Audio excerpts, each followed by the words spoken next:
नमस्कार दोस्तों, मैं जेके मौर्य स्वागत करता हूं आप लोगों का लॉर्ड बुद्धा इंस्टीट्यूट के इस ऑनलाइन प्लेटफॉर्म पर। तो फ्रेंड्स, इसके पहले हम लोगों ने 160 क्वेश्चंस को डिस्कस कर लिया था।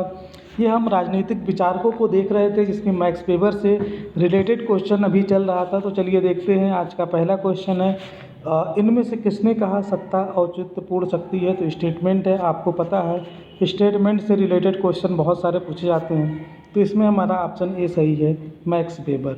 चलिए नेक्स्ट देखते हैं।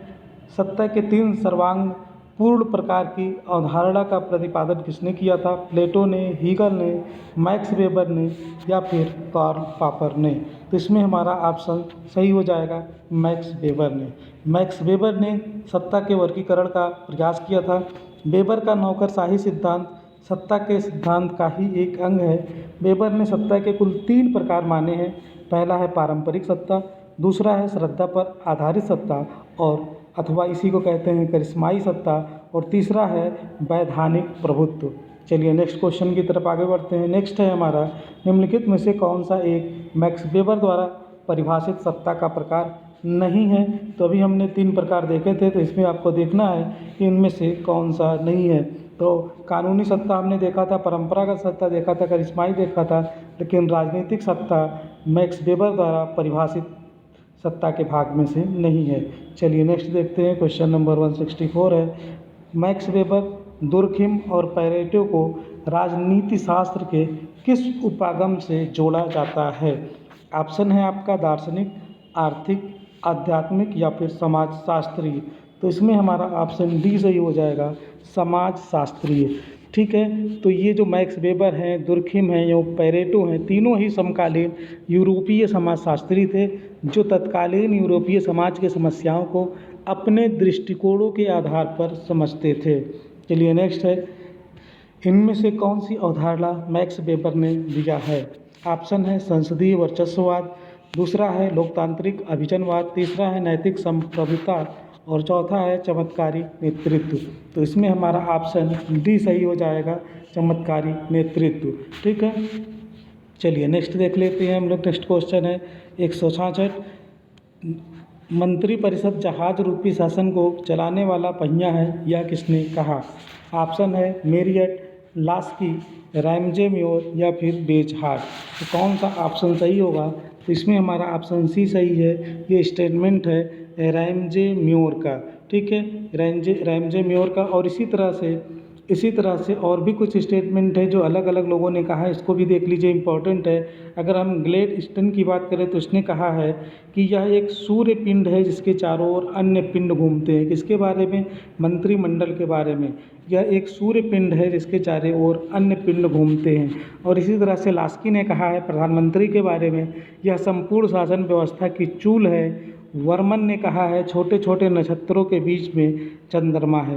तो आपको पता है कि संसदीय व्यवस्था में मंत्रिमंडल जो प्रधानमंत्री के नेतृत्व में होता है, कार्यपालिका की शक्तियों का प्रयोग करता है। शासन संचालन का पूरा दायित्व तो इसी पर होता है। चलिए नेक्स्ट देखते हैं। 167 नंबर क्वेश्चन है, समाज की उन्नति के लिए विज्ञान की प्रबुद्ध तानाशाही आवश्यक है, निम्नलिखित विचारकों में से किसका कथन है ये? ऑप्शन है फ्रांसिस बेकन, जिया जॉक रूसो, ल्यू कॉच या सी.बी. मैकफर्सन। तो इसमें से किसका स्टेटमेंट है ये आपको बताना है। तो इसमें हमारा ऑप्शन ए सही है, फ्रांसिस बेकन। फ्रांसिस बेकन का अगर टाइमलाइन की बात करें तो ये 1561 से 1626 इनका काल था और इनका जन्म लंदन के एक शक्तिशाली परिवार में हुआ। अनुभववाद का दर्शन इन्हें विरासत में मिला, ये शेक्सपियर के समकालीन थे। ठीक है, चलिए नेक्स्ट क्वेश्चन की तरफ आगे बढ़ते हैं। नेक्स्ट क्वेश्चन है, अंतर्राष्ट्रीय राजनीति के यथार्थवादी दृष्टिकोण के विकास में निम्नलिखित में से किस विद्वान का योगदान नहीं है? ठीक है, ऑप्शन है नहीं है पूछा है, आपको देखना है। जॉर्ज कैनन, राइनाल्ड नेबूर, हांस मार्गेनथाउ या अब्राहम लिंकन। तो इसमें हमारा ऑप्शन आपको पता है, ये जो मार्गेनथाउ है ये सब यथार्थवादी चिंतक, जॉर्ज कैनन भी उसी से रिलेटेड है, राइनाल्ड नेबूर भी हैं, लेकिन अब्राहम लिंकन जो है ये लोकतंत्र प्रजातंत्र व्यवस्था के पोषक थे। चलिए नेक्स्ट देखते हैं। अंतर्राष्ट्रीय राजनीति राष्ट्रों के बीच निरंतर होने वाले शक्ति संघर्ष के अतिरिक्त कुछ नहीं है। अंतर्राष्ट्रीय राजनीति राष्ट्रों के बीच निरंतर होने वाले शक्ति संघर्ष के अतिरिक्त कुछ नहीं है। यह कथन किसका है? जेम्स रोजनाउ का, मार्गेंथाउ का, फेलिक्स ग्रास का या फिर थॉमसन का? तो इसमें हमारा ऑप्शन बी सही हो जाएगा। ये स्टेटमेंट है मार्गेंथाउ का। आपको पता होगा कि जो मार्गेंथाउ हैं ये यथार्थवादी विचारक हैं और इनको जो है यथार्थवादी दृष्टिकोण का प्रमुख प्रवक्ता माना जाता है। चलिए नेक्स्ट क्वेश्चन देखते हैं। नेक्स्ट क्वेश्चन है हमारा, आर्थिक मानव की संकल्पना किसने प्रस्तुत की? रिकार्डो ने, जॉन लॉक ने, हर्बर्ट स्पेंसर ने या फिर एडम स्मिथ ने? तो इसमें हमारा ऑप्शन 4 सही हो जाएगा, एडम स्मिथ। एडम स्मिथ के बारे में आप लोग जानते ही होंगे। आर्थिक मानव की संकल्पना एडम स्मिथ ने प्रस्तुत की थी और इनकी प्रसिद्ध पुस्तक है inquiry in an inquiry into the nature and cause of wealth of nations. ये 1776 में आई थी। एडम स्मिथ को आधुनिक अर्थशास्त्र का निर्माता कहा जाता है। आधुनिक बाजारवाद को भी एडम स्मिथ के विचारों को मिली मान्यता के रूप में देखा जाता है। ये नेक्स्ट क्वेश्चन है, प्रत्येक विचारक अपने युग का शिशु होता है। यह कथन है, किसका कथन है? डनिंग का, मैकियावेली का, रूसो का या साइमन का? तो ये डनिंग का कथन है, डनिंग का कथन है। ठीक है, प्रोफेसर डनिंग ने मैकियावेली के संबंध में यह कहा था कि यह प्रतिभा संबंध फ्लोरेंस वासी वास्तविक अर्थों में अपने युग का शिशु था। अगर हम बात करें तो साधारणतया प्रत्येक दार्शनिक एवं विद्वान अपने युग का शिशु होता है, क्योंकि उसके चिंतन पर समकालीन परिस्थितियों, घटनाओं एवं प्रचलित विचारधाराओं का प्रभाव पड़ता ही है। साथ ही वह अपने देश और काल के रंग में रंगा होता है, परंतु फिर भी राजनीतिक विचारों के इतिहास में मैकियावेली को ही अपने युग का शिशु की संज्ञा दी जाती है। चलिए नेक्स्ट देखते हैं, निम्नलिखित में से कौन अंतर्राष्ट्रीय संबंधों में यथार्थवादी सिद्धांत के प्रतिपादक नहीं है? कौन इनमें से यथार्थवादी के प्रतिपादक नहीं है?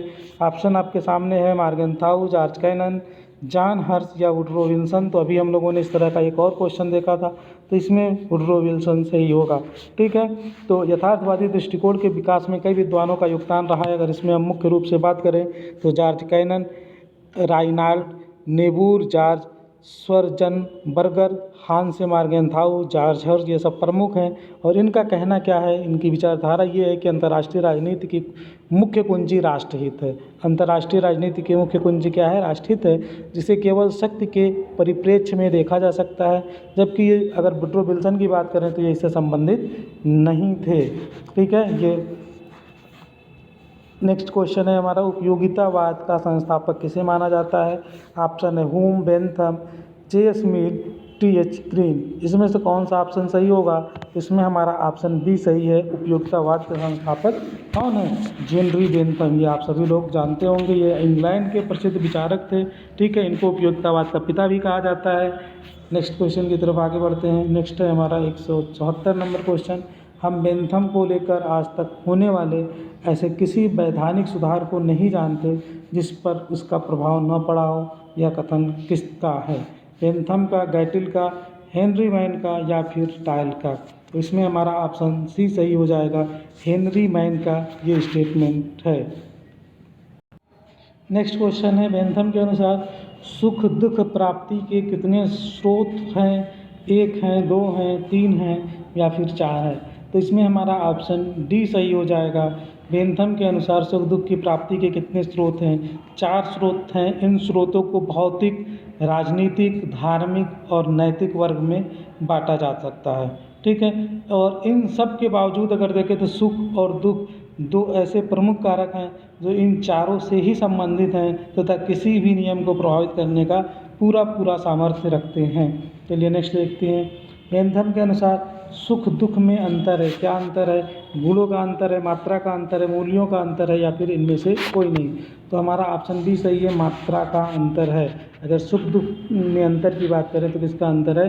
मात्रात्मक अंतर है। नेक्स्ट देखते हैं, नेक्स्ट है, किसने दुख व सुख के सिद्धांत का प्रतिपादन किया? तो अभी हम लोगों ने देखा, तो ऑप्शन सी बेंथम सही हो जाएगा। नेक्स्ट क्वेश्चन है हमारा, निम्नलिखित में से कौन बहुलवाद के सिद्धांत का समर्थक नहीं है? बहुलवाद के सिद्धांत का समर्थक नहीं है, गिरयके, हॉब्स, मेटलैंड या फिर जी.डी.एच. कोल। तो इसमें हमारा ऑप्शन बी सही हो जाएगा, हॉब्स। ठीक है। तो बहुलवाद के समर्थक ये नहीं है। तो बहुलवाद आप लोगों को पता होगा, हमने पहले भी डिस्कस किया है कि जो बहुलवाद के समर्थक हैं, बहुलवाद के जो समर्थक हैं वो मानते हैं कि जो सत्ता है वो एक जगह केंद्रित ना होकर के विभिन्न समूहों में विभाजित होनी चाहिए, इसकी शक्ति जो है विभिन्न समूहों में बटी होनी चाहिए। यानी कि बहुलवाद शक्ति के पृथक्करण का सिद्धांत है। तो इसमें से हाब्स जो है वो क्या है, पूर्ण सत्तावादी विचार का समर्थन करता था, तो ये नहीं है।